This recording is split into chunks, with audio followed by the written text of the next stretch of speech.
On en vient maintenant au cœur du sujet du jour. On examine ce matin le rapport d'information sur les moyens de faire baisser les prix du logement en zone tendue hors Île-de-France, présenté par Anna Glemer et Vincent Rolland. Bienvenue et merci chers collègues.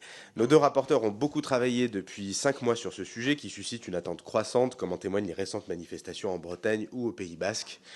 Cette question qui, en métropole, concerne essentiellement les zones touristiques du littoral et les stations de montagne, se pose également en Outre-mer.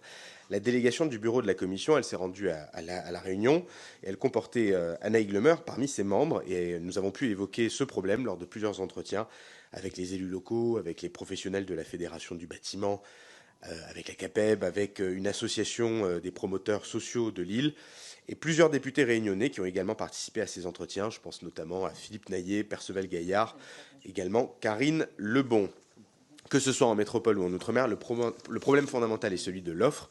Dans ces zones tendues qui attirent des populations du fait de l'attractivité économique et touristique, les facteurs se conjuguent pour restreindre le nombre de logements disponibles pour les habitants ou pour les saisonniers. Vous allez nous en parler juste après, que ce soit la construction dans les parcs privés et sociaux qui est insuffisante au regard des besoins, les contraintes urbanistiques qui sont liées aux lois littorales et montagnes, la part croissante des résidences secondaires ou encore l'attirance des bailleurs vers les plateformes de location meublées touristiques.